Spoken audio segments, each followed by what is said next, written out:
Hello. ഇന്നേ ഒരു ചൊവ്വാഴ്ച ദിവസമാണ്. അതായത് ഞങ്ങളെ നാട്ടിൽ പൊതുവേ ചന്ത ഉണ്ടാവാറുള്ള ദിവസമാണ് ഈ ചൊവ്വാഴ്ച. പണ്ട് ഞാൻ ചെറുപ്പത്തിൽ നാട്ടിൽ വെക്കേഷന് വരുമ്പം ഏറ്റവും കൂടുതൽ ഇഷ്ടപ്പെട്ടിരുന്ന ഒരു ദിവസമാണ് കേട്ടോ ഈ ചൊവ്വാഴ്ച. കാരണം ആ ദിവസമാണ് അച്ചച്ചൻ പൊതുവെ ചന്തയിൽ പോകാറുള്ളത്. അന്നേരം ഞാനും പോവും. എനിക്കും എന്തെങ്കിലുമൊക്കെ വാങ്ങി തരികയും ചെയ്യും അച്ചച്ചൻ. അപ്പം അതിന് വേണ്ടിയിട്ടാണ് ഞാൻ മെയിനായിട്ട് പോവാറുണ്ടായിരുന്നത്. ആ ഒരു ഓർമ്മയാണ് കേട്ടോ എനിക്ക് ചന്ത കാണുമ്പോൾ എപ്പോഴും തോന്നാറുള്ളത്. ഇപ്പോൾ ഞാൻ വന്നിരിക്കുന്നത് അച്ഛൻ്റെ കൂടെയാണ്. ഇപ്പോൾ നമ്മൾ ചന്തയിലേക്ക് എത്തുന്നതിന് മുന്നേ തന്നെ കുറേ കടകൾ ചന്തേൻ്റെ പുറത്ത് റോട്ടിൽ തന്നെ ഉണ്ടായിരുന്നു. അതിന് ശേഷമാണ് ഞങ്ങൾ ചന്തയിലേക്ക് കയറിയത്.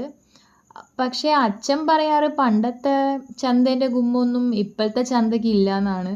കാരണം പണ്ട് ഉപ്പ് തൊട്ട് കർപ്പൂരം വരെ എല്ലാം ഒരുവിധ സാധനങ്ങളൊക്കെ ചന്തയിൽ ഉണ്ടാവുമായിരുന്നു.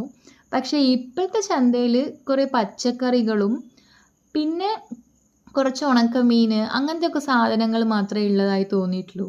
അങ്ങനെ പച്ചക്കറികളൊക്കെ വാങ്ങിയിട്ട് ഞങ്ങൾ പിന്നെ പോയത് ഒരു ബേക്കറിയിലേക്കായിരുന്നു.